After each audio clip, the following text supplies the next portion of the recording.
നല്ലവനും വല്ലഭനുമായ ദൈവത്തിന് സ്തോത്രം. നാം തൻ്റെ സന്നിധിയിൽ വിശുദ്ധരും നിഷ്കളങ്കരുമാകേണ്ടതിന് ലോകസ്ഥാപനത്തിന് മുമ്പേ പ്രിയപുത്രൻ മൂലം നമ്മെ ദത്തെടുത്ത, നമ്മെ പുത്രന്റെ രക്തത്താൽ അതിക്രമങ്ങളുടെ മോചനമെന്ന വീണ്ടെടുപ്പ് തന്ന് തൻ്റെ സ്വന്തമാക്കിയ പിതാവായ ദൈവത്തെ ഞാൻ സ്തുതിക്കുന്നു, വാഴ്ത്തുന്നു. ബഹുമാന്യരായ കർത്താവിൻ്റെ ദാസന്മാർക്കും ദൈവജനത്തിനും ക്രിസ്തീയ വന്ദനങ്ങളും അറിയിക്കുന്നു. ഇന്നലെ വിവിധ സ്ഥലങ്ങളിൽ സഭായോഗമായിട്ട് കൂടി വന്ന് ആത്മീയ സന്തോഷം അനുഭവിപ്പാൻ ദൈവം നമുക്ക് വരം അരുളി എന്ന് ഞാൻ കരുതുന്നു. ദൈവത്തിന് സ്തോത്രം. നമ്മുടെ സഹോദരങ്ങൾ ചിലരൊക്കെ പാർക്കുന്ന സ്ഥലങ്ങളിൽ ശക്തമായ മഞ്ഞുവീഴ്ചയും തണുപ്പിൻ്റെ ആധിക്യവുമൊക്കെ ഉണ്ടെങ്കിലും നമ്മുടെ പ്രിയപ്പെട്ടവരെ കർത്താവ് കാക്കുന്നതിനായി ദൈവത്തിന് സ്തോത്രം ചെയ്യുന്നു. ശാരീരികമായ പ്രയാസങ്ങൾ ചിലർക്കുണ്ട്. കർത്താവ് അവരെയും സൗഖ്യമാക്കട്ടെ എന്ന് ദൈവത്തോട് അപേക്ഷിക്കുന്നു. സ്തോത്രം. പിന്നെയും പല സ്ഥലങ്ങളിൽ നമ്മെ ദൈവം കാത്ത് നമ്മെ നിത്യമായ മരണത്തിൽ നിന്നും വിമോചിപ്പിച്ച് സ്നേഹസ്വരൂപനായ പുത്രന്റെ രാജ്യത്തിലാക്കി വച്ചിരിക്കുന്ന പിതാവായ ദൈവത്തിന് സന്തോഷത്തോടെ സ്തോത്രം ചെയ്ത് നമ്മുടെ കാലം കഴിപ്പാൻ പിന്നെയും ദൈവം നമ്മെ സഹായിക്കട്ടെ.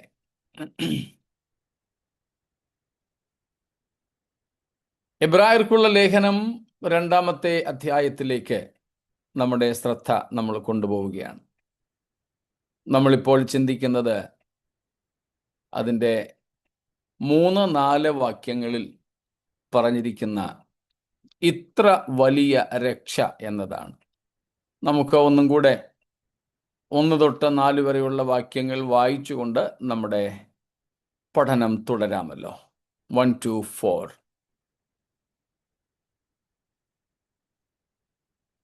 അതുകൊണ്ട് നാം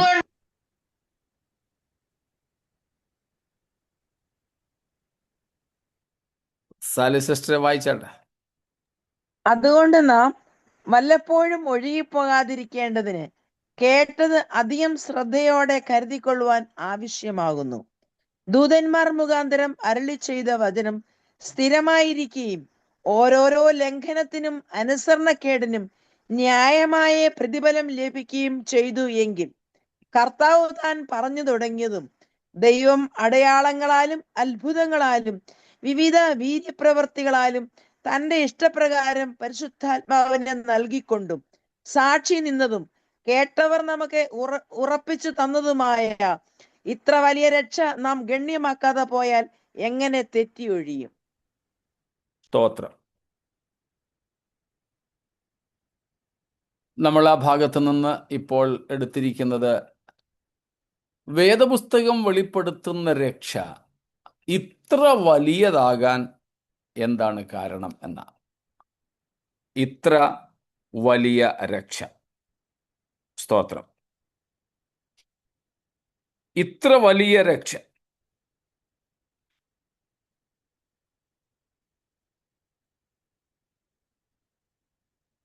എത്ര വലുതാണെന്ന് നമുക്ക് ഗ്രഹിക്കാൻ ഒക്കാത്തത് കൊണ്ടാണ് ഇത്ര വലിയതെന്ന് പറഞ്ഞു നിർത്തിയിരിക്കുന്നത്.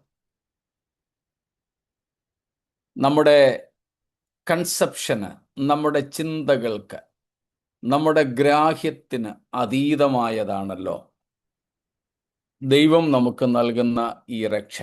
ദൈവികമായതെല്ലാം അങ്ങനെ തന്നെയാണ്. സ്തോത്രം. ദൈവം എന്ന ആളത്വത്തെയോ ദൈവത്തിൻ്റെ ആസ്തിക്യത്തെയോ നമുക്ക് ഗ്രഹിക്കാൻ സാധ്യമല്ല. അപ്രമേയത്വമുള്ളവനാണ് നമ്മുടെ ദൈവം. നമുക്ക് വിവരിക്കാനോ നമുക്ക് ഗ്രഹിക്കുവാനോ കഴിയാത്തവനാണ് ദൈവം. സ്തോത്രം. അതുകൊണ്ടാണ് നിരീശ്വരവാദികൾ പറയുന്നത് പോലെ ദൈവത്തെ നമുക്ക് ടെസ്റ്റ് ട്യൂബിനകത്ത് പരീക്ഷിച്ച് തെളിയിച്ചു കൊടുക്കാൻ ഒക്കാത്തത്. He's far beyond our comprehension. സ്തോത്രം. നമ്മുടെ ദൈവം നമ്മുടെ ചിന്താഗതികൾക്ക്, മനസ്സിലാക്കാൻ കഴിയുന്ന പരിധികൾക്ക് പുറത്തുള്ളവനാണ്. സ്തോത്രം. അങ്ങനെ നമ്മുടെ പരിധിക്ക് പുറത്തുള്ള ഒത്തിരി കാര്യങ്ങളുണ്ട്. അത് ഗ്രഹിക്കാൻ നമുക്ക് സാധിക്കത്തില്ല. അതിലേറ്റവും പ്രധാനപ്പെട്ടത് ദൈവം എന്ന ആസ്തിക്യം തന്നെയാണ്. ദൈവത്തിൻ്റെ മഹത്വം, ദൈവത്തിൻ്റെ സ്നേഹം, ദൈവത്തിൻ്റെ പ്രകൃതങ്ങൾ എന്ന് വേണ്ട, ഇവയൊന്നും നമുക്ക് ഗ്രഹിപ്പാൻ കഴിയുന്നതിനും അപ്പുറത്താണ്. അതുകൊണ്ട് തന്നെയാണ് നമ്മൾ നേരത്തെ പഠിച്ചിട്ടുള്ളത്, ഈ ദൈവത്തെ ഒന്ന് ഗ്രഹിച്ചറിയുന്നതിന് നിത്യത പോലും പോരാതിരിക്കുമെന്ന്. സ്തോത്രം. അതിൽ ഒരു ഭാഗമാണ് നമ്മൾ ഇപ്പോൾ ചിന്തിക്കുന്നത്, രക്ഷ. ദൈവത്തിൻ്റെ ദാനമായി നമുക്ക് ലഭിക്കുന്ന രക്ഷ. ദൈവത്തിൻ്റെ ദാനമായി നമുക്ക് ലഭിക്കുന്ന രക്ഷ. It's God's gift, this salvation. So great a salvation. Everything related to God is far beyond our comprehension. നമ്മുടേത് എന്ന് മാത്രമല്ല, ലോകത്തിലുള്ള ആരുടെയും ചിന്താഗതികൾക്ക് അതീതമാണത്. ഒരു മനുഷ്യനും ഒരു സൃഷ്ടിക്കും അത് ഗ്രഹിക്കാൻ കഴിയില്ല. നിത്യത പോലും അത് പോരായിരിക്കുമെന്നാണ് നമുക്ക് മനസ്സിലാക്കാൻ സാധിക്കുക. എന്തുകൊണ്ട് ഈ രക്ഷ ഇത്ര വലിയതായിരിക്കുന്നു? നാം അതേക്കുറിച്ച് രണ്ട് കാര്യങ്ങൾ കണ്ടു. ഒന്ന്, because of its author, because of its origin. സ്തോത്രം. ഈ രക്ഷയുടെ ഉത്ഭവം അല്ലെങ്കിൽ അതിൻ്റെ നായകൻ, സ്തോത്രം, നിമിത്തം ഈ രക്ഷ വലുതാണ്. നമ്മുടെ കർത്താവിനെ വിവരിക്കുന്നില്ല, ഒന്ന് തൊട്ടുവിടുന്നേ ഉള്ളൂ. എബ്രായർ 2:10 വായിച്ചാട്ടെ. 2:10 ഹീബ്രൂസ്. സകലത്തിനും ലാക്കും സകലത്തിനും കാരണഭൂതനുമായവൻ അനേകം പുത്രന്മാരെ തേജസ്സിലേക്ക് നടത്തുമ്പോൾ അവരെ രക്ഷാനായകനെ അനുഭവങ്ങളാൽ തികഞ്ഞവനാക്കുന്നത് യുക്തം ആയിരുന്നു. Praise the Lord. യേശുവിനെ അവിടെ വിളിച്ചിരിക്കുന്നത് കണ്ടോ? നമ്മുടെ രക്ഷാനായകൻ, നമ്മുടെ രക്ഷാനായകൻ. He is the captain of our salvation. സ്തോത്രം. Because of the origin, because of the source, because of the author of this salvation is so great a salvation. സ്തോത്രം. ബ്രാൻഡ് നെയിമുകൾക്കനുസരിച്ച് കാര്യങ്ങളുടെ മൂല്യം വർദ്ധിക്കുന്നത് നമുക്കറിയാം. ഞാൻ ഉത്തർപ്രദേശിലായിരുന്ന സമയത്ത് താജ്മഹലിൻ്റെ പട്ടണത്തിൽ, താജ് നഗരി, താജ്മഹൽ നിൽക്കുന്ന ആഗ്രയിലായിരുന്നു. അവിടെ വിശ്വപ്രസിദ്ധമായ താജ്മഹൽ ഒക്കെ ഉണ്ടെങ്കിലും ലെതർ ബിസിനസ്, മൃഗങ്ങളുടെ തുകലുകൊണ്ടുള്ള ഉൽപ്പന്നങ്ങൾ, ഷൂസായി, ചെരുപ്പായി, ബെൽറ്റായി, ഇങ്ങനെയുള്ള ഒത്തിരി ഉൽപ്പന്നങ്ങൾ അവിടെ ധാരാളം ഉണ്ട്. അതിൽ ഞങ്ങളുടെ യോഗത്തിന്, നമ്മുടെ സഭയിലെ അംഗമല്ലെങ്കിൽ കൂടെ പുറത്തും യോഗങ്ങൾ ഉണ്ടായിരുന്നു. ആ കൂട്ടത്തിൽ യോഗത്തിന് വരുമായിരുന്ന ഒരു സഹോദരൻ ജോലി ചെയ്തിരുന്നത് ഒരു ഷൂ ഫാക്ടറിയിലാണ്. അവിടുത്തെ എന്തോ ഒരു നല്ല പൊസിഷനിൽ അദ്ദേഹം ജോലി ചെയ്യുമായിരുന്നു. ഷൂ ഉണ്ടാക്കുന്ന കമ്പനിയാണ്. അദ്ദേഹം എന്നോട് പറഞ്ഞു, അവിടെ ഷൂസിന് ഇത്ര രൂപ വിലയുള്ളൂ. 10-100 രൂപയ്ക്കൊക്കെ നല്ല ലെതർ ഷൂസ് ആ സമയത്ത് കിട്ടുമായിരുന്നു. ആ സമയത്തേക്ക് എനിക്ക് തോന്നുന്നു 45-50 രൂപയേക്കാൾ കൂടുതൽ വിലയുള്ള ഷൂസ് ഇട്ടിട്ടില്ല. ബൈബിൾ സ്കൂളിൽ പഠിക്കുന്ന കാലം തൊട്ട് രാജസ്ഥാനിൽ എൻ്റെ പെങ്ങളുണ്ട്. അവിടെയും ഇതുപോലെയൊക്കെ തന്നെയാണ്. ഷൂസിൻ്റെ ലെതറിൻ്റെ ബിസിനസ് ഒത്തിരിയുണ്ട്. 25 രൂപ തൊട്ട് 40-45 രൂപ വരെ വിലയുള്ള ഒറിജിനൽ ഷൂസിൻ്റെ സാധനങ്ങളാണ് ഞാൻ ഉപയോഗിക്കാറുണ്ടായിരുന്നത്. ബൈബിൾ സ്കൂളിൽ പഠിക്കുന്ന സമയത്ത് എൻ്റെ കൂട്ടുകാർക്കും പലർക്കും ഞങ്ങൾ വാങ്ങിക്കൊടുത്തിട്ടുണ്ട്. അപ്പം ഈ സഹോദരൻ നല്ല ഫോമൽ ഷൂസ് എന്നിട്ട് പറഞ്ഞു, ഇത് കമ്പനിയിൽ നിന്ന് നമുക്ക് 100 രൂപയിൽ താഴേക്ക് കിട്ടും. പക്ഷെ ഇതേ സാധനമാണ് ബാറ്റ കമ്പനിക്ക് വേണ്ടി ഉണ്ടാക്കുന്ന ഷൂസാണിത്. ബാറ്റ കമ്പനിക്ക് വേണ്ടി ഈ ഷൂസ് തന്നെ ബാറ്റ കമ്പനിക്കാരെടുത്തിട്ട് അവരുടെ സീലും സ്റ്റിക്കറും കൂടെ അടിച്ച് തരുമ്പോഴേക്കും ഇതിൻ്റെ വില മെനി ടൈംസ്, പല മടങ്ങ് വർദ്ധിക്കുക. സെയിം സാധനം, ഇവരുടെ കമ്പനിയിൽ നിന്ന് പോകുന്ന സാധനം, അത് തന്നെ ലേബലില്ലാതെ നമുക്കിവിടെ 10-100 രൂപയെ താഴേക്ക് കിട്ടും. പറഞ്ഞു വന്നത്, ലേബൽ വന്നു കഴിയുമ്പം, ഒരു മുദ്ര വന്നു കഴിയുമ്പോൾ, ഒരു ലോഗോ വന്നു കഴിയുമ്പോൾ ഐറ്റത്തിൻ്റെ വില മാറുന്നു. സ്തോത്രം. ഐറ്റത്തിൻ്റെ വില മാറുന്നു. നമുക്കിവിടെ ഈ രക്ഷ നൽകപ്പെട്ടിരിക്കുന്നതിൻ്റെ ലോഗോ, അതിൻ്റെ വെറും ലോഗോ മാത്രമല്ല, നമുക്ക് ഈ ആപ്പിൾ കമ്പനിയുടെ ഉൾപ്പെടെ സാധനങ്ങൾ അടിച്ചു വരുന്നു, ഉണ്ടാക്കുന്നത് ചൈനയില. ഇവിടെ ഇന്ത്യയിൽ രാജധാനി ഉൾപ്പെടെയുള്ള ട്രെയിനുകളിൽ ആഹാരം കിട്ടുന്നു, ഉണ്ടാക്കുന്നത് മുംബൈയിലെ പല സ്ലംസിലുമാണ്. ഇത് പക്ഷേ പേപ്പറൊക്കെ പൊതിഞ്ഞ് സീലൊക്കെ അടിച്ച് വരുമ്പോഴത്തേക്കിനും സംഭവം രാജകീയമായി, രാജധാനിയായി, ഫ്ലൈറ്റിലെ സാധനമായി. പക്ഷേ അതിൻ്റെ ഉത്ഭവം വേറെയാ. എന്നാൽ അങ്ങനെയല്ല നമ്മുടെ രക്ഷ, നമുക്ക് ലഭിച്ചിരിക്കുന്ന രക്ഷ.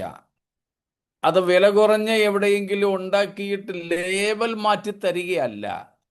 ഒറിജിനലായിട്ട്, അസലായിട്ട് അതിൻ്റെ ഉത്ഭവം രക്ഷാനായകനായ ക്രിസ്തുയേശുവിൽ നിന്ന് തന്നെയാണ്.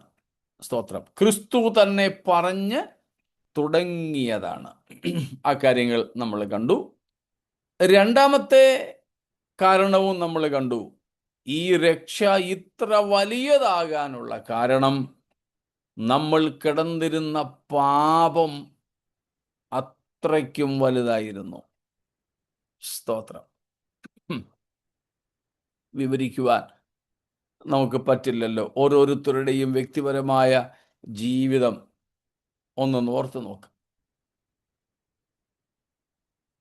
നമ്മൾ ആയിരുന്ന പാപത്തിൻ്റെ അഗാധത ഇത്ര വലിയതായിരുന്നത് കൊണ്ട് അവിടെ നിന്നും നമുക്ക് ലഭിച്ച രക്ഷയും അത്രയ്ക്കും വലുതാണ്, അത്രയ്ക്കും വലുതാണ്.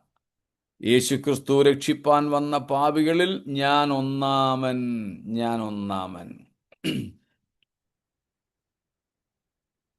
അപ്പൊ നമ്മളായിരുന്ന പാപാന്ധകാരത്തെക്കുറിച്ച് ഓർക്കുക. സ്തോത്രം. ഇത്രയും കാര്യങ്ങളിൽ എന്തെങ്കിലും വിശദീകരണങ്ങൾ വേണമോ, ഉണ്ടോ?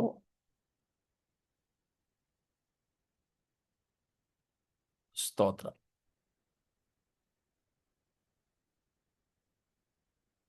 മറ്റൊന്നുമില്ലെങ്കിൽ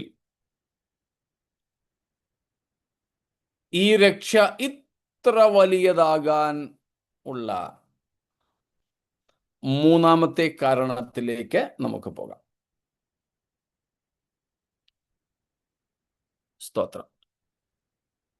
അത് രണ്ടാമത്തേതിനോട് വളരെ ചേർന്ന് നിൽക്കുന്നതായതുകൊണ്ട് അതൊന്ന് വേർതിരിച്ച് കാണിക്കുന്നതേ ഉള്ളൂ. എന്നാൽ രണ്ടാമത്തേതിനോട് വളരെ സാമ്യപ്പെട്ടതായതുകൊണ്ട് അധിക സമയം നമുക്കവിടെ നിൽക്കേണ്ടതില്ല. അത് എന്ന് പറഞ്ഞാൽ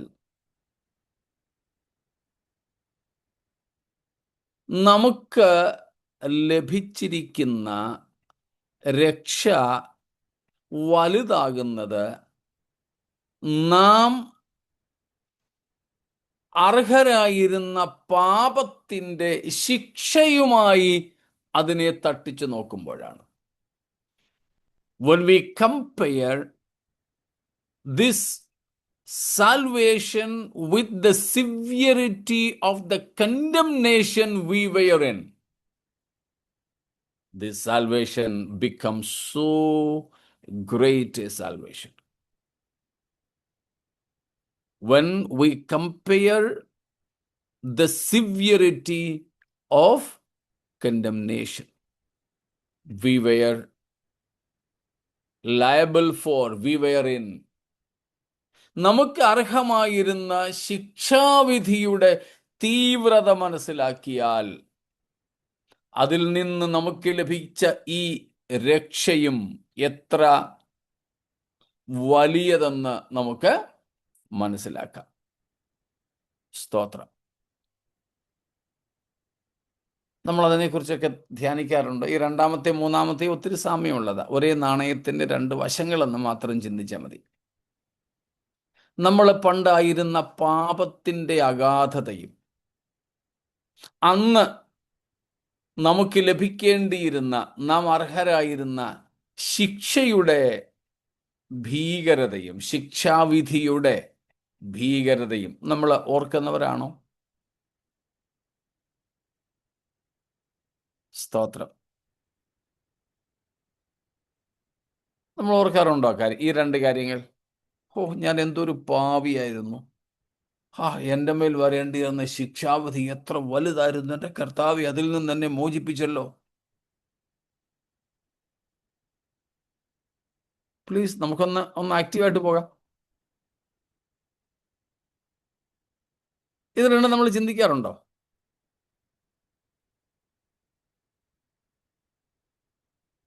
സ്തോത്രം. നോർമലി ഇല്ല. എന്താ ചോദിച്ചാൽ എന്താ പറഞ്ഞേ?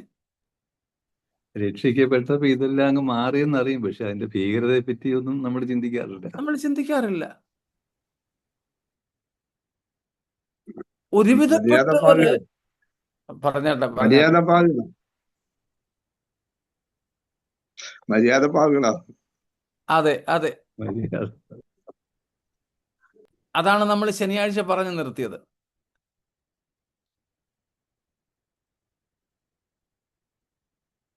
ഭയങ്കര പാപങ്ങളുടെ പട്ടികയിലൊക്കെ പെട്ടിരുന്ന പുള്ളികള് കൊലപാതകന്മാരും മദ്യപന്മാരും അങ്ങനെ ഉണ്ടല്ലോ. ചിലതൊന്നും നമുക്ക് പറയാൻ പോലും ഒക്കാത്ത പാപങ്ങളുണ്ട്. അത്രയ്ക്കും മ്ലേച്ഛകരമായത്.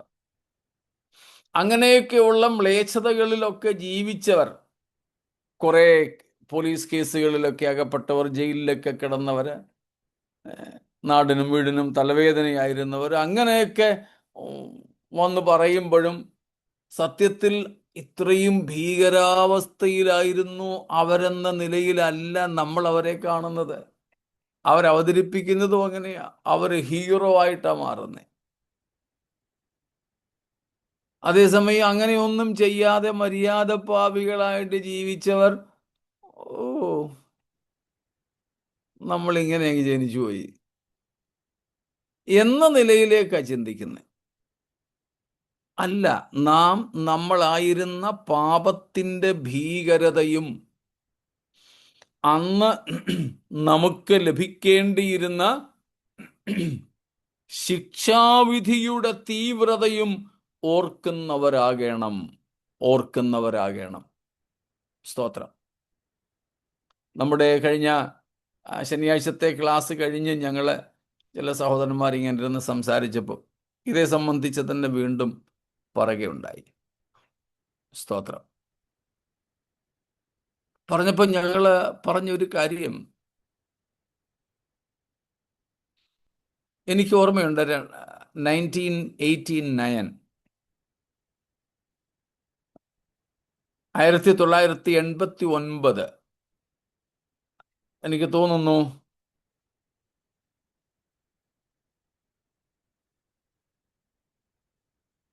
ഏതാണ്ട് ജൂൺ ജൂലൈ മാസങ്ങളിലാണെന്ന് എൻ്റെ ഓർമ്മ. ഞങ്ങളുടെ അവിടെ നാട്ടില് ഞാനന്ന് ബൈബിൾ സ്കൂളിൽ പഠിക്കുക. ഞങ്ങളുടെ ഗ്രാമത്തിൻ്റെ അടുത്ത് പൈനുമൂട് എന്ന് പറയുന്ന സ്ഥലം നിങ്ങൾ ചിലർക്ക് കേട്ടിട്ടുണ്ടായിരിക്കും. അവിടെ ഒരു പുതിയ സഭാപ്രവർത്തനം തുടങ്ങി. ആ പുതിയ സഭാപ്രവർത്തനം തുടങ്ങി ഒരു ദൈവദാസനെ അവിടെ കൊണ്ടുവന്നു ശുശ്രൂഷിപ്പിച്ചു. അതിൽ ഞങ്ങളുടെ പള്ളിയിൽ പോയിക്കൊണ്ടിരുന്ന ഒരു ചെറുപ്പക്കാരൻ, ഞങ്ങൾ മർത്തോമക്കാരായിരുന്നു, ഞങ്ങളുടെ മർത്തോമ പള്ളിയിലെ ആയിരിക്കുന്ന ഒരു ചെറുപ്പക്കാരൻ, പട്ടാളക്കാരനാണ്. അവധിക്ക് വന്ന സമയത്ത് ആരോ പറഞ്ഞു ഇതുപോലെ ഒരു യോഗമുണ്ട്, വരണം. അദ്ദേഹം ഒരു ഡബിൾ മുണ്ടും ഒക്കെ ഉടുത്ത് വന്നു. ദൈവത്തിൻ്റെ സന്നിധിയിൽ ഇരുന്നു, ദൈവവചനമൊക്കെ കേട്ടു. ഇദ്ദേഹം ഉടുത്തിരുന്ന മുണ്ട് മുഴുവനും നനയത്തക്കതുപോലെ കരഞ്ഞ് കരഞ്ഞ് കരഞ്ഞ ഒരു പരുവമായത് ഇപ്പോഴും എൻ്റെ കൺമുൻപിലുണ്ട്.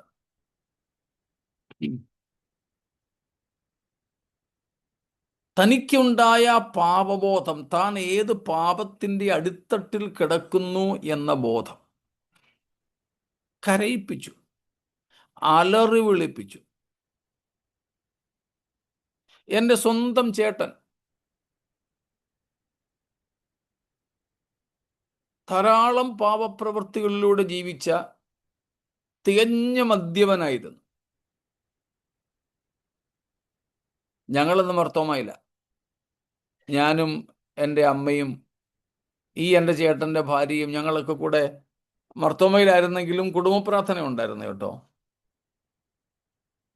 ഞങ്ങൾ കുടുംബ പ്രാർത്ഥനയ്ക്ക് ഇരിക്കുമ്പം ഒരു ദിവസം എൻ്റെ ചേട്ടൻ, സാധാരണ വീട്ടിലുണ്ടാകാറില്ല, ആ സമയത്ത് മദ്യപിക്കാൻ ഇറങ്ങിപ്പോവും, വഴക്കൊക്കെ ഉണ്ടാക്കാൻ പോകും, സന്ധ്യയാകും. പക്ഷെ അന്ന് അവിടെ ഉണ്ടായിരുന്നു അദ്ദേഹം. ആര് വിളിച്ചാലും വരികയൊന്നും ചെയ്യാത്തയാള് വിളിക്കാതെ വന്ന് ഞങ്ങളുടെ കൂടെ മുട്ടുകുത്തിയിരുന്നു. ഞങ്ങളൊക്കെ അന്ന് ചമ്മരം പടഞ്ഞിരിക്കുക. പക്ഷെങ്കിൽ ചേട്ടൻ വന്നിട്ട് മുട്ടുകുത്തിയിരിക്കാൻ ബന്ധപ്പെടുന്നത് ഞങ്ങൾ കണ്ടു. വന്നിരുന്നിട്ട് ഒരു പുരുഷനല്ലേ അലറി കരയുകയാ. ഞങ്ങൾക്കൊരു പിടുത്തവും കിട്ടുന്നില്ല. അമ്മച്ചിയും ഞാനും ചേട്ടത്തെയൊക്കെ ഞങ്ങൾ ഇങ്ങനെ ഇരുന്ന് കണ്ണു തള്ളിയിരിക്കുക, എന്തു പറ്റി? പിന്നീടാണ് പറയുന്നത്, താൻ അകത്ത് കട്ടിലിൽ കിടക്കുന്ന സമയത്ത് ആരോ വന്ന് എഴുന്നേൽപ്പിച്ച് പുറത്ത് തള്ളി തള്ളി തള്ളി ഞങ്ങളുടെ കൂടെ കൊണ്ടിരുത്തി. എന്നിട്ട് താൻ ചെയ്ത, ഓർമ്മയായ കാലം മുതൽ ചെയ്ത പാപങ്ങളുടെ ഒരു പട്ടിക ഒരു സ്ക്രീനിൽ എന്നതുപോലെ മുമ്പിൽ കൂടെ കടത്തിവിട്ടു. ഇത് കണ്ടപ്പോഴേക്കും പണ്ട് ചെയ്ത പാപങ്ങളെക്കുറിച്ച് ഓർമ്മ വന്നിട്ട് അലറി കരയുകയായിരുന്നു. ഞങ്ങൾ മിനിയാന്ന് സംസാരിച്ചപ്പോൾ പറഞ്ഞത്, ഇന്ന് നമ്മുടെ ഇടയിൽ ഇതുപോലെ പാപബോധം നിമിത്തം അലറി കരഞ്ഞ് ഉള്ളു പൊട്ടി യേശുവിന് വേണ്ടി സമർപ്പിക്കുന്നവരും പാപങ്ങളെ ഉപേക്ഷിക്കുന്നവരും എത്ര പേരുണ്ട്? സ്തോത്രം. ഇന്ന് നമ്മുടെ ഇടയിൽ രക്ഷിക്കപ്പെടുന്നതൊക്കെ ചിരിച്ചുകൊണ്ടല്ലേ?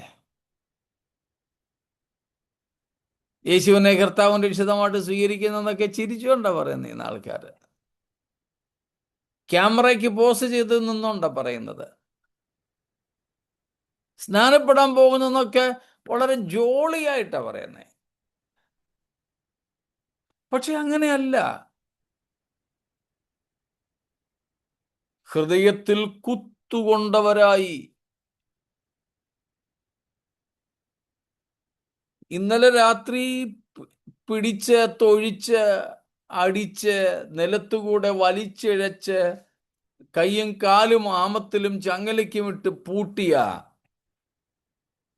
അതേ മനുഷ്യരോട്, അവരോട് ഇങ്ങനെ തലേ സന്ധിയിൽ ചെയ്ത ആ ജയിലർ, കാരാഗ്രഹ പ്രമാണി ഇപ്പം വിറച്ചു വിറച്ച് ചോദിക്കുക, യജമാനന്മാരെ, ഞങ്ങൾ എന്ത് ചെയ്യണം? സ്തോത്രം. എന്നാ സംഭവിച്ചത്? അവരുടെ ഉള്ളം പൊട്ടി തകർന്നു.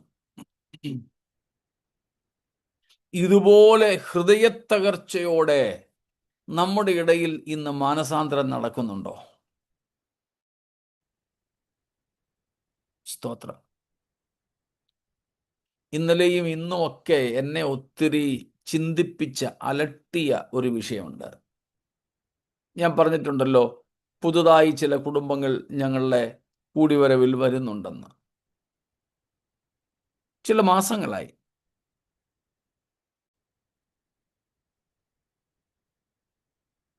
ഇന്നലെ വൈകിട്ടും അവർക്ക് വേണ്ടി സ്പെഷ്യലായ യോഗം ഉണ്ടായിരുന്നു.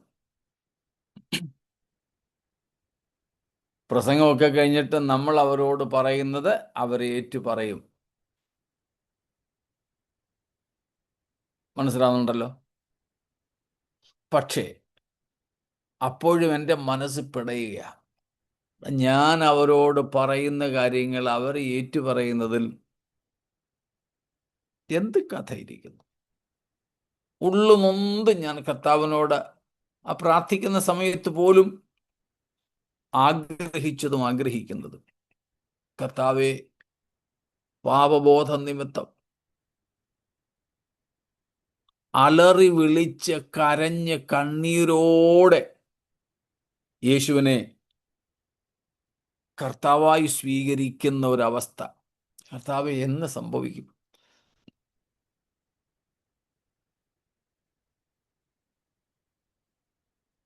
അതിന് രണ്ട് കാര്യങ്ങളാണ് അത്യാവശ്യം. ഒന്ന്, നമ്മൾ ആയിരുന്ന പാപത്തിൻ്റെയും നമുക്ക് അർഹമായിരുന്ന പാപ ശിക്ഷാവിധിയുടെയും ഒരു യഥാർത്ഥ കാഴ്ചപ്പാട് നമുക്ക് വേണം. രണ്ട്, ദൈവസ്നേഹത്തിൻ്റെ ഉത്തുംഗതയുടെ ദർശനവും നമുക്ക് വേണം. ഈ രണ്ട് കാര്യങ്ങൾ നമ്മുടെ ചിത്തിലേക്കൊന്നിറങ്ങിയാൽ, നമ്മുടെ മനസ്സിലേക്ക് ഒന്നിറങ്ങിയാൽ, സ്തോത്രം,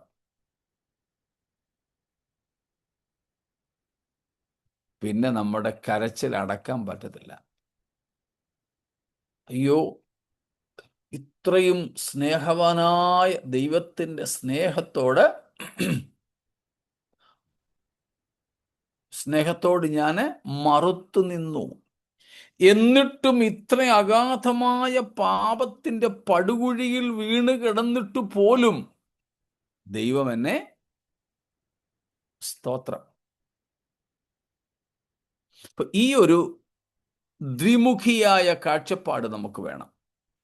ഒന്ന്, നമ്മളായിരുന്ന പാപത്തിൻ്റെ മ്ലേച്ഛകരമായ അവസ്ഥ. പിന്നെ അത് നിമിത്തം നമ്മുടെ മേൽ വരേണ്ടിയിരുന്ന ക്രോധ കലശം.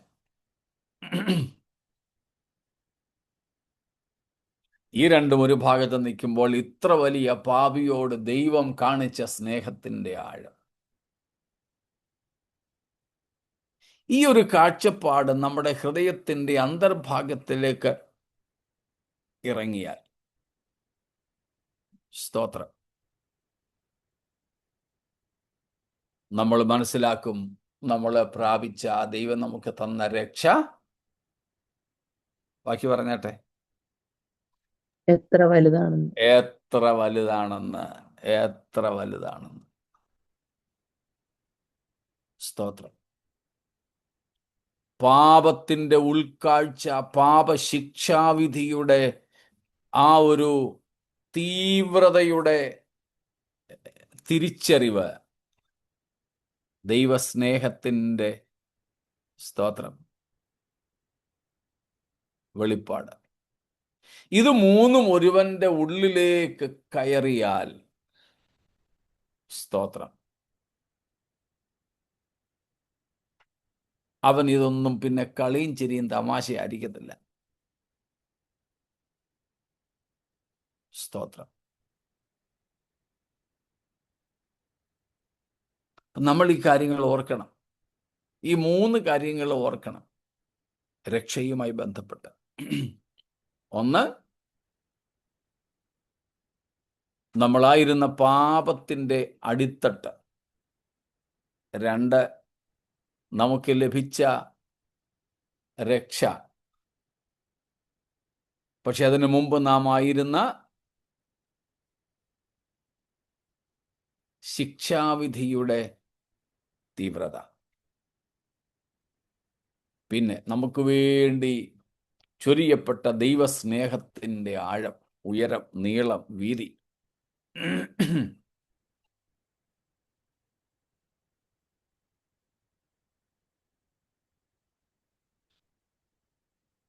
ഇത്രയും കാര്യങ്ങൾ വ്യക്തമാണോ? സ്തോത്രം. ആ അനുതാപ കണ്ണീർ നമ്മൾ കഴിഞ്ഞ ദിവസം പറഞ്ഞതുപോലെ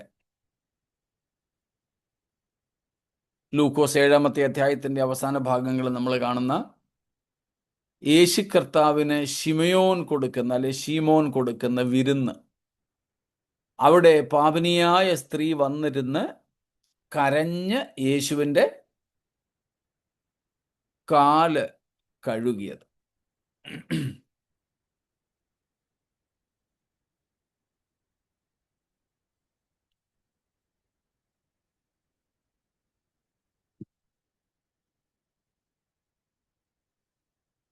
നമ്മുടെ കൂട്ടത്തിലായിരുന്നല്ലോ നമ്മൾ പറഞ്ഞത്, അവൾ ഏറെ സ്നേഹിച്ചു, കാരണം അവളുടെ അനവധിയായ പാപങ്ങൾ ക്ഷമിക്കപ്പെട്ടു.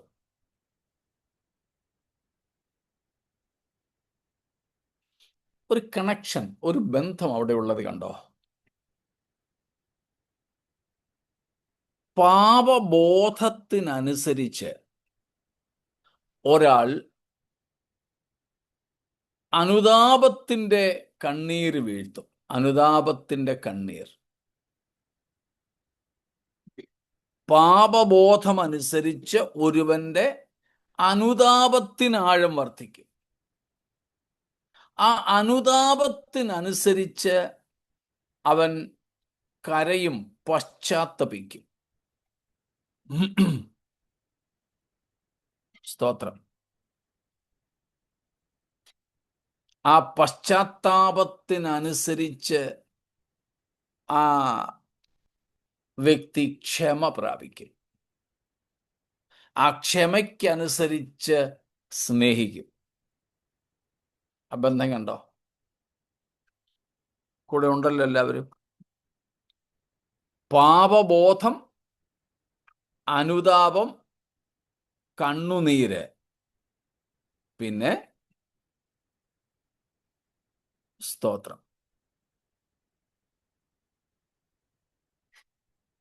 ആ അനുതാപം വന്നു കഴിഞ്ഞാൽ പിന്നെ കർത്താവ് ക്ഷമിക്കും. ആ ലഭിച്ച ക്ഷമയ്ക്കനുസരിച്ച് കർത്താവിനെ സ്നേഹിക്കും. നമുക്ക് ഈ യാത്രയിൽ എവിടെയാ പ്രശ്നം ഉണ്ടായിരിക്കുന്നത്? സ്തോത്രം. ഇങ്ങനെ പാപബോധം നിമിത്തം ഹൃദയം നുറുങ്ങി പാപങ്ങളോട് വിട പറഞ്ഞ് മാനസാന്തരപ്പെട്ട് കർത്താവിങ്കിലേക്ക് നാം വന്നിട്ടില്ലെങ്കിൽ നമുക്ക് വീണ്ടും ജനനം സംഭവിച്ചോ എന്ന് പോലും സംശയമാണ്. സ്തോത്രം. ഒരൊറ്റ കുഞ്ഞുപോലും ചിരിച്ചുകൊണ്ട് ജനിക്കുന്നില്ല. ഒരൊറ്റ കുഞ്ഞു പോലും.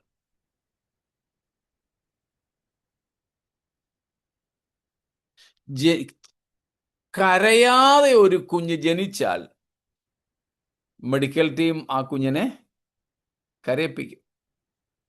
തലകീഴായി പിടിക്കുമെന്നും കാലിൻ്റെ വെള്ളയ്ക്ക് അടിക്കുമെന്നും ഞൊട്ടുമെന്നും ഒക്കെ ഞാൻ കേട്ടിട്ടുണ്ട്. സ്തോത്രം. കാര്യം എന്താ? ജനനത്തിങ്കൽ കരഞ്ഞില്ലെങ്കിൽ ആ കുഞ്ഞിന് ആരോഗ്യകരമായി ജീവിച്ചിരിക്കാൻ പറ്റില്ല. നമ്മുടെ വീണ്ടും ജനനത്തിലും ഇത് തന്നെയാണ് സംഭവിക്കേണ്ടത്. കരഞ്ഞുകൊണ്ട് ദൈവത്തിൻ്റെ ഭവനത്തിലേക്ക്. സ്തോത്രം. മനസ്സിലാവുന്നുണ്ടല്ലോ? കരഞ്ഞുകൊണ്ട്. എന്തിനാ കരയുന്നേ? സ്തോത്രം. പണ്ട് ഗാനവച്ചൻ പറഞ്ഞ പോലെ ഒരച്ഛൻ്റെ പ്രസംഗം ഒക്കെ കേട്ടുകൊണ്ടിരുന്ന അമ്മച്ചി കുടുകുടാ കരയാ. മീറ്റിംഗ് എല്ലാം കഴിഞ്ഞപ്പം ഈ അമ്മച്ചിയോട് അച്ഛൻ ചെന്ന് ചോദിച്ചു, അമ്മച്ചി ഏത് ഭാഗമാ അമ്മച്ചിയുടെ ഹൃദയത്തെ സ്പർശിച്ചത്? അമ്മച്ചിക്കൊന്നും പിടികിട്ടിയില്ല.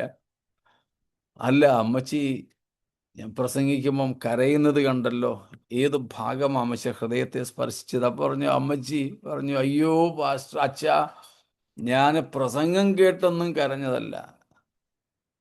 എനിക്കൊരു ആടുണ്ടായിരുന്നു, ആട്, എ ഗോട്ട്. അതിന് താടി ഉണ്ടായിരുന്നു. അച്ഛൻ പ്രസംഗിച്ചപ്പം അച്ഛൻ്റെ താടി ഇങ്ങനെ അനങ്ങുന്നത് കണ്ടപ്പോൾ എനിക്ക് എൻ്റെ ആ ആടിൻ്റെ ഓർമ്മ വന്ന്. ആട് ചത്തുപോയായിരുന്നു. ആ ആടിൻ്റെ ഓർമ്മ വന്ന് ഞാൻ കരഞ്ഞു പോയതാ. ഇങ്ങനെയൊക്കെ ചിലപ്പോൾ കരയും. പലരും കരയും, നമ്മളൊക്കെ, ഞാൻ ഉൾപ്പെടെ കരഞ്ഞിട്ടുണ്ട്. പക്ഷേ ഒരു കാലത്ത് ഞാൻ കരഞ്ഞിട്ടുള്ളതൊക്കെ ഞാൻ കേട്ട പ്രവചന നിമിത്തമാണ്. തലയിൽ കൈവച്ചിട്ട് പറഞ്ഞു, ഞാൻ നിന്നെ വാലല്ല തലയാക്കാം, നിന്നെ നിന്ദിച്ചവരുടെ മുമ്പിൽ മാനിക്കും, നിന്നെ ഉന്നതികളിൽ മേൽ. ആ ഒരു കാലത്തെ പ്രവചനമായിരുന്നു. നിന്നെ ഉന്നതികളിൽ മേൽ വാഹനമേറും ആറാക്കും. ഫ്ലൈറ്റ് കയറ്റുമെന്ന പ്രവാചക ഭാഷ്യം. ഇന്ന് പിന്നെ ആ ശൈലി കേൾക്കാറില്ല. അന്നത്തെ ശൈലിയായിരുന്നു, നിന്നെ ഉന്നതികളിൽ മേൽ വാഹനമേറ്റു. പ്രവാചക പുസ്തകത്തിലെ ഒരു വാക്യമാണ്. പക്ഷെ അതിനെ ഈ ഫ്ലൈറ്റിൽ കയറ്റുന്നതിനായി വേണ്ടി പ്രവചിക്കുന്നതായിരുന്നു. ഇതൊക്കെ കേട്ടപ്പോഴത്തേക്കിനും എൻ്റെ ഉള്ളം പൊട്ടി. എനിക്ക് എന്നോട് തന്നെ ഒരു സഹതാപം തോന്നി, സെൽഫ് സിമ്പതി തോന്നിയിട്ട് പാപം, ഞാൻ എത്ര പാപമാണെന്നും പറഞ്ഞ് അങ്ങ് കരയാൻ തുടങ്ങി. ഓർത്തോ, നമ്മുടെ കൂട്ടത്തിലുമൊക്കെ ആരും ചിരിക്കുകയും ചെയ്യരുത്. സഭായോഗത്തിന് നമ്മുടെ കൂട്ടത്തിലും പലരും പ്രാർത്ഥിക്കുമ്പോൾ സഹോദരന്മാരും സഹോദരിമാരും ഒരുപോലെയുണ്ട്. സഹോദരിമാർ ഇച്ചിരി മുമ്പിലാണെന്നേ ഉള്ളൂ. ബാക്കി എല്ലാവർക്കും വേണ്ടി പ്രാർത്ഥിക്കും. ഉലകത്തിലുള്ള സകല വിശുദ്ധന്മാർക്കും വേണ്ടി പ്രാർത്ഥിക്കും. ഒടുവിൽ ഈ ഏഴയായ എന്നെയും അപ്പോഴത്തേക്കിനും വൈബ്രേഷനായി, അപ്പോഴത്തേക്കിനും കണ്ണുനീരായി. ആരെക്കുറിച്ച് ഓർത്തപ്പോഴാ? എന്നെക്കുറിച്ച് ഓർത്തപ്പോൾ എനിക്കങ്ങ് കരച്ചിൽ വന്നു. ഞാൻ അതിനെ സെൽഫ് സിമ്പതി എന്നാണ് വിളിക്കുന്നത്. സെൽഫ് സിമ്പതി കൊണ്ടുള്ള കരച്ചിലല്ലിത്. ഇത് ഹൃദയം നുറുങ്ങിയ കരച്ചില. അയ്യോ, ഞാൻ ദൈവത്തെ എന്തുമാത്രം കോപിപ്പിച്ചു, എന്തുമാത്രം ഞാൻ എൻ്റെ ദൈവത്തിൻ്റെ ഹൃദയത്തെ വേദനിപ്പിച്ചു. അത് ഓർക്കുമ്പോഴാണ് ഹൃദയത്തിൻ്റെ ആ ഒരു കരച്ചിൽ. സ്തോത്രം. ആ ഓർമ്മയാണ് നമ്മെ കരച്ചിലിലേക്ക്, അനുതാപത്തിലേക്ക് നയിക്കേണ്ടത്.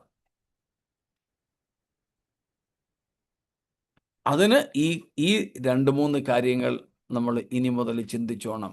ഞാനായിരുന്ന പാപത്തിൻ്റെ അടിത്തട്ട്, അന്ന് എൻ്റെ മേൽ വിധിക്കപ്പെടേണ്ടിയിരുന്ന ശിക്ഷാവിധിയുടെ തീവ്രത. സ്തോത്രം.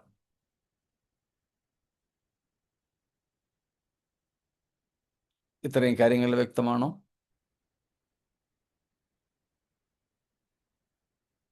സ്തോത്രം. അപ്പോഴാണ് നമ്മൾ ഓർക്കേണ്ടത്, നമ്മുടെ രക്ഷാനായകൻ നമുക്ക് നൽകിയ രക്ഷ എത്ര വലിയത്, എത്ര വലിയത്. സ്തോത്രം. അപ്പോൾ ഇത്ര വലിയ രക്ഷയായിരിക്കാനുള്ള മൂന്നാമത്തെ കാരണമാണ് നമ്മൾ ചിന്തിച്ചു കൊണ്ടിരുന്നത്. ബിക്കോസ്, എന്തുകൊണ്ടാണ്? നമ്മൾ ആയിരുന്ന ശിക്ഷാവിധിയുടെ തീവ്രത അത്രയ്ക്കും വലുതായിരുന്നു. അതുകൊണ്ട് ആ ശിക്ഷാവിധിയെ നമ്മിൽ നിന്നും മാറ്റിക്കളയേണ്ടതിന് കർത്താവ് തന്ന രക്ഷ അത് അത്രയും വലുതാണ്. Praise God. സ്തോത്രം.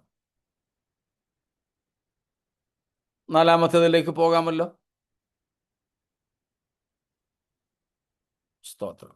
ഇപ്പൊ നമ്മൾ പറഞ്ഞു വന്നത് ഈ കാര്യങ്ങളൊന്ന് ഓർത്തോണമെന്ന്. ഇടയ്ക്കിടയ്ക്ക് ഇരുന്ന് ഓർക്കണം, കിടക്കയിൽ കിടന്നുകൊണ്ട് ഇത് ധ്യാനിക്കണം. സ്തോത്രം. അതുകൊണ്ടാ ആരെഴുതിയതാണെന്ന് എനിക്കറിയില്ല, പക്ഷേ കൺവെൻഷനും സഭ പരസ്യയോഗങ്ങൾക്കുമൊക്കെ പാടുന്ന പാട്ടുണ്ടല്ലോ. സ്തോത്രം. അന്നേ മരിച്ചുപോയെങ്കിൽ, അല്ലേ? തുടക്കം അതാണോ? ലോകത്തിൻ മോഹങ്ങൾ മോഹങ്ങൾ കൊണ്ട് ഞാൻ. സ്തോത്രം. അതാണ് തുടക്കം. അതിൽ പാടുന്നുണ്ട്, അന്നേ മരിച്ചു പോയെങ്കിൽ ഞാൻ ചെന്നേനേം വന്നരകമതിൽ. സ്തോത്രം. അതുപോലെ നാം ഓർക്കണം, അന്നെങ്ങാനും ഞാൻ മരിച്ചിരുന്നെങ്കിൽ. സ്തോത്രം.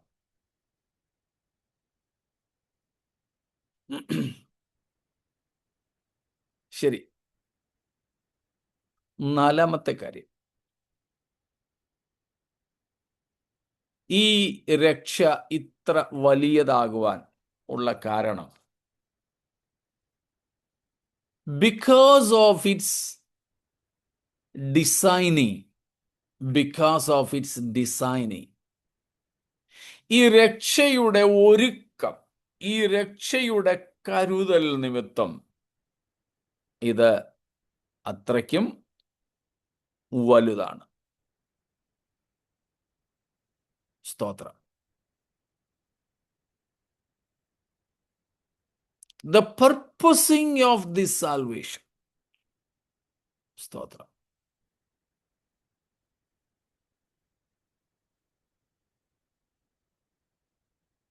ഈ രക്ഷ ആര് പ്ലാൻ ചെയ്തതാ? ആര് പർപ്പസ് ചെയ്തതാ? ആരാ ഇതിന്റെ ബ്ലൂ പ്രിന്റ് ഒക്കെ തയ്യാറാക്കിയത്? സ്തോത്രം. ആരാണ്, എപ്പോഴാണ് എന്നുള്ളത് രണ്ടും കൂടെ നമുക്ക് ഒരുമിച്ച് ചേർത്തങ്ങെടുക്കാം. ഇവിടെ ആരാണെന്ന് നമ്മൾ കണ്ടു കഴിഞ്ഞു. ദൈവമാണ്. എപ്പോഴാ? സ്തോത്രം. കഴിഞ്ഞകാല നിത്യതയിൽ, ഭൂതകാല നിത്യതയിൽ. സ്തോത്രം.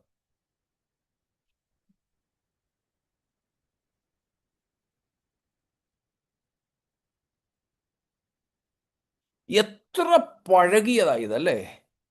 പഴകിയതെന്ന് പറഞ്ഞാൽ എത്രയോ കാലങ്ങൾക്ക് മുമ്പേ ഇത് പദ്ധതി ഇട്ടിരുന്നതാ. ഇതിനകത്ത് രണ്ടും കൂടെ ചേർത്താ പറയുന്നത് കേട്ടോ. Who had designed it and when it? ആര് എപ്പോൾ ഈ രക്ഷ, അതിൻ്റെ ഉപജ്ഞാതാവാര്, അതിൻ്റെ ക്രമീകരണം ആര് നടത്തി, എപ്പോൾ നടത്തി? സ്തോത്രം. Praise God. നമുക്കറിയാം, ഇത് കഴിഞ്ഞകാല നിത്യതയിൽ ദൈവത്തിൻ്റെ തിരുഹൃദയത്തിൽ മറഞ്ഞുകിടന്ന മർമ്മമായിരുന്നു എഫേസ്യർ 3-ാം അധ്യായത്തിൻ്റെ 9-10 വാക്യങ്ങൾ. എഫേഷ്യൻസ് 3:9-10 മലയാളത്തിൽ. എനിക്ക് തോന്നുന്നു ഇംഗ്ലീഷിലും ഹിന്ദിയിലും ഒക്കെ 9-ാമത്തെ വാക്യം മാത്രമേ ഉള്ളൂ. സ്തോത്രം. സകലവും സൃഷ്ടിച്ച ദൈവത്തിൻ്റെ ഹൃദയത്തിൽ, ഞാനതിനെ തിരുഹൃദയം എന്ന് പറഞ്ഞോട്ടെ, മറഞ്ഞുകിടന്ന മർമ്മമായിരുന്നു ഇത്. ഒത്തിരി വാക്യങ്ങൾ നമ്മൾ ഇതിനോടകം കണ്ടിട്ടുണ്ട്, അതുകൊണ്ട് അതിലേക്കൊന്നും പോകുന്നില്ല. സ്തോത്രം. Because of its designing, because of its blue print. സ്തോത്രം. ഈ രക്ഷ ഇത്ര വലിയതാകുന്നത് ഇത് ആര് എപ്പോൾ ഒരുക്കി എന്നുള്ളതിൻ്റെ അടിസ്ഥാനത്തിലാണ്. സ്തോത്രം. ഒരു മനുഷ്യനും ദൂതനും ഒന്നും പറഞ്ഞ ഒരാശയമല്ലിത്. സകലത്തിൻ്റെയും സ്രഷ്ടാവായ ദൈവത്തിൻ്റെ തിരുഹൃദയത്തിൽ, സ്തോത്രം, അതുമെന്ന് ലോകോൽപത്തിക്ക് മുമ്പേ.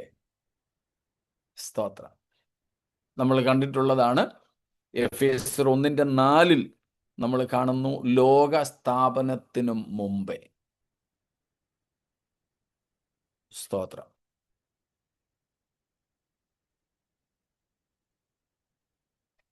എഫേസ്യർ 3:9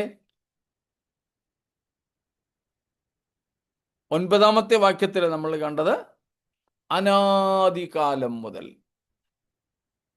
11-ാമത്തെ വാക്യത്തിൽ എഫേഷ്യൻസ് 3:11 അവിടേക്ക് വരുമ്പോൾ നാം കാണുന്നത് eternal purpose of, eternal purpose, ദൈവത്തിൻ്റെ അനാദി നിർണയം. അങ്ങനെ വേറെ ഒത്തിരി ഭാഗങ്ങളുണ്ടല്ലോ, എല്ലാം നമ്മൾ പലപ്പോഴായിട്ട് ചിന്തിച്ചിട്ടുണ്ട്. ഇത്രയും ആ വിഷയത്തിൽ മതിയാകുമെന്ന് കരുതുന്നു. സ്തോത്രം.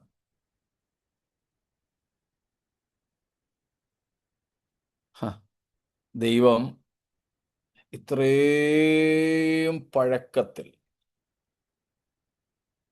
ചെയ്തു വെച്ചിട്ട്, അങ്ങനെയാണെങ്കിൽ അത് എത്രയും പ്രാധാന്യമർഹിക്കുന്നതാ, അല്ലേ? സ്തോത്രം. 5-ാമത്തേത്, this salvation is so great because of its mysterial nature, because of its secrecy, because of its secrecy. ഈ രക്ഷ അതിൻ്റെ രഹസ്യാത്മകത കൊണ്ട് ഇത്ര വലിയതായിരിക്കുന്നു. ഈ രക്ഷയുടെ മഹാത്മ്യത്തിന് 5-ാമത്തെ അല്ലേ, 5-ാമത്തെ കാരണമായിട്ട് നമ്മൾ മനസ്സിലാക്കാൻ പറ്റുന്നത് ഈ രക്ഷയുടെ രഹസ്യാത്മകതയാണ്. സ്തോത്രം. എന്ന് വെച്ചാൽ നമ്മളിപ്പോൾ കണ്ടു, 4-ാമത്തേതായിട്ട് കണ്ടു, അനാദിയിൽ കഴിഞ്ഞകാല നിത്യതയിൽ ദൈവം ഇതിന് പദ്ധതി ഒരുക്കി. പക്ഷെ ആരോടെങ്കിലും പറഞ്ഞായിരുന്നോ? It's kept hidden in God. It was kept hidden in the heart of God. അതാണ് രഹസ്യാത്മകത എന്ന് ഞാൻ പറഞ്ഞത്. എത്ര വർഷങ്ങളാ ദൈവം ആരോടും പറയാതെ മനസ്സിൽ ഇങ്ങനെ കൊണ്ട് നടന്നത്? ആരോടും പറഞ്ഞില്ല.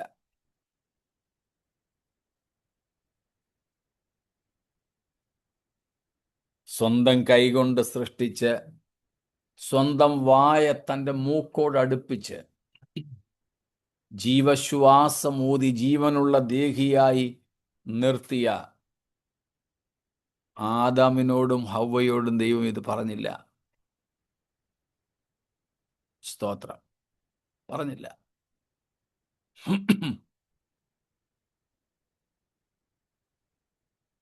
നോഹയോട്, അബ്രഹാമിനോട്, യോസേഫിനോട്,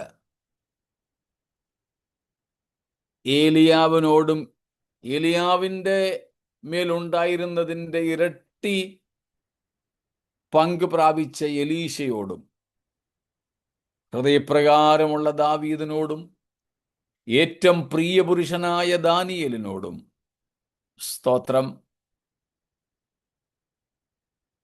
ഞാൻ നിന്നെ മുദ്രമോതിരമാക്കിയിരിക്കുന്നെന്ന് അരുളി ചെയ്ത സെരുബ്ബാബേലിനോടും ഇങ്ങനെ ഇങ്ങോട്ട് വന്നിട്ട്, സ്തോത്രം, സ്ത്രീകളിൽ നിന്നും ജനിച്ചവരിൽ ഏറ്റവും വലിയവനും ന്യായപ്രമാണത്തിന്റെ ഏറ്റവും അവസാനത്തെ കണ്ണിയുമായ യോഹന്നാനോട് പോലും, യേശുവുമായിട്ട് കണ്ടംപററി സമകാലികനായിരുന്നിട്ട് കൂടെ 6 മാസത്തെ പ്രായവ്യത്യാസമുള്ളൂ. സ്തോത്രം. ഇവരോട് ആരോടും പറഞ്ഞില്ല. നമ്മളും ഏറ്റവും രഹസ്യമായിട്ട് സൂക്ഷിക്കുന്ന സംഗതികളൊക്കെ ഉണ്ടല്ലോ, അല്ലേ? ചില കാര്യങ്ങളെ ഏറ്റവും രഹസ്യമായിരിക്കും, ആരോടും പറയത്തില്ല നമ്മളത്. കാര്യം എന്താ? അത്രയ്ക്കും അത് പ്രാധാന്യം അർഹിക്കുന്നു. ഇവിടെ രക്ഷയുടെ വിഷയമാണ് ദൈവം സകലരിൽ നിന്നും മറച്ചു വെച്ചിരുന്നത്. ആർക്കും അറിയില്ലായിരുന്നു. ഏതാണ്ടൊക്കെ സംഭവിക്കുന്ന ചെറിയ ലാഞ്ചനയൊക്കെ അവർക്ക് തീർച്ചയായിട്ടും കിട്ടിയിട്ടുണ്ട്.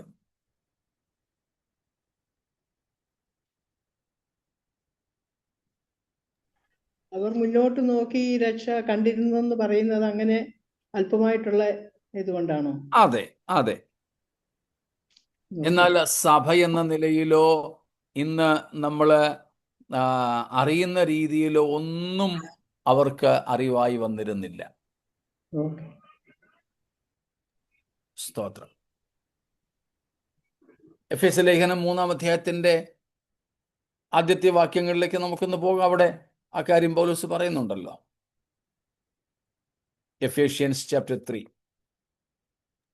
അത് നിമിത്തം പൗലോസ് എന്ന ഞാൻ ജാതികളായ നിങ്ങൾക്ക് വേണ്ടി ക്രിസ്തുയേശുവിന്റെ ബദ്ധനായിരിക്കുന്നു.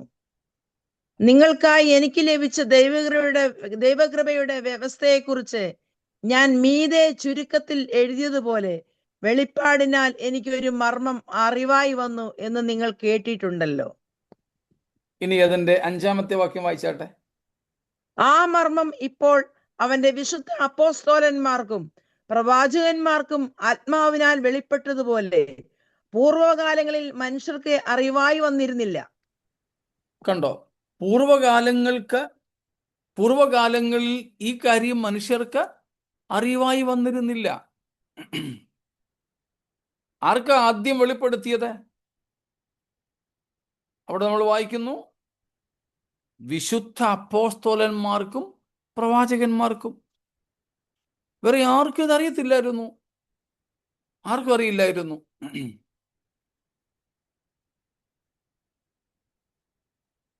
സ്തോത്രം.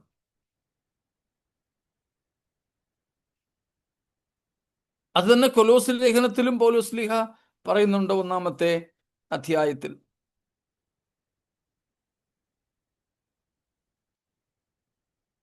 അപ്പം ഇത് ആരോടും പറയാതെ ദൈവം തൻ്റെ തിരുഹൃദയത്തിൽ ഇങ്ങനെ കൊണ്ട് നടന്നിരുന്നു എങ്കിൽ ഒന്ന് ആലോചിച്ച് നോക്കിക്കേ, ഇത് എത്ര പ്രാധാന്യമുള്ള, എത്ര വലുതാണെന്ന്. So we can measure the greatness of this Christian salvation because of the secret nature or secrecy of it. As God kept it so secret in his heart. ആരോടും പറയാതെ ദൈവം തൻ്റെ തിരുഹൃദയത്തിൽ മറച്ചു വച്ചൊരു മർമ്മം. Praise God. ആരോടും പറഞ്ഞില്ല. ആദ്യമായി സഭയെക്കുറിച്ച് കർത്താവ് വെളിപ്പെടുത്തിയത് തൻ്റെ അപ്പോസ്തലന്മാർക്കാണ്. മത്തായി 16-ാമത്തെ അധ്യായത്തിൽ. പഴയ നിയമത്തിൽ എങ്ങും നമുക്കിത് കാണാൻ പറ്റില്ല. അതുകൊണ്ടാണ് നമ്മൾ സഭയെ എങ്ങനെ വിളിക്കുന്നത്? Church was A mystery but now A revelation. ദൈവസഭ ഒരു മർമ്മമായിരുന്നു, ഇപ്പോഴോ ഒരു വെളിപ്പാടായിരിക്കുന്നു. സ്തോത്രം. ഇപ്പൊ ഒരു വെളിപ്പാടാ, പക്ഷെ അന്നോ മർമ്മം. സ്തോത്രം. അപ്പൊ ബിക്കോസ് ഓഫ് ഇറ്റ്സ് സീക്രസി, ഈ രക്ഷയുടെ രഹസ്യാത്മകത കൊണ്ട് ഈ രക്ഷ വളരെ വലുതാണെന്ന് മനസ്സിലാക്കാം. സ്തോത്രം.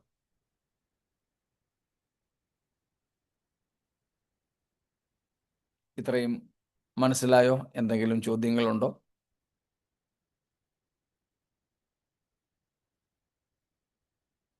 ഒന്നുമില്ല.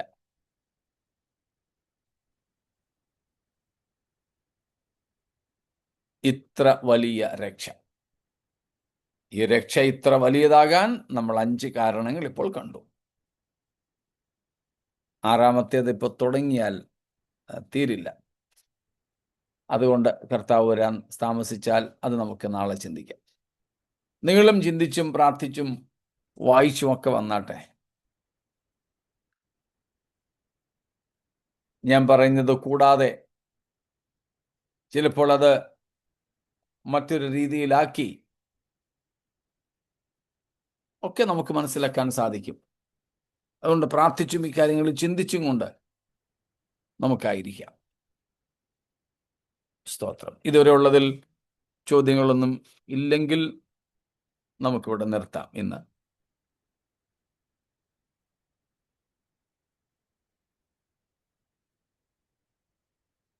ശരി. അങ്ങനെയെങ്കിൽ നമുക്ക് ഇത്ര വലിയ രക്ഷ തന്ന നമ്മുടെ ദൈവത്തിന് നന്ദിയുള്ളവരായി സ്തോത്രം ചെയ്തുകൊണ്ട്, പ്രൈസ് ഗോഡ്, ദൈവം രക്ഷിച്ച നമ്മുടെ ജീവിതത്തെ രക്ഷകന് വേണ്ടി സമർപ്പിച്ചുകൊണ്ട്, സ്തോത്രം, ഈ രക്ഷയുടെ പൂർണ്ണത നമുക്ക് നൽകുവാൻ വേണ്ടി എത്രയും വേഗം വാനമേഘങ്ങളിൽ വെളിപ്പെടുവാനിരിക്കുന്ന നമ്മുടെ കർത്താവായ യേശുവിൻ്റെ വരവനെ നോക്കി പാർത്ത് മുൻപോട്ട് പോകാം. ഈ വചനങ്ങളാൽ ദൈവം നമ്മെ അനുഗ്രഹിക്കുമാറാകട്ടെ.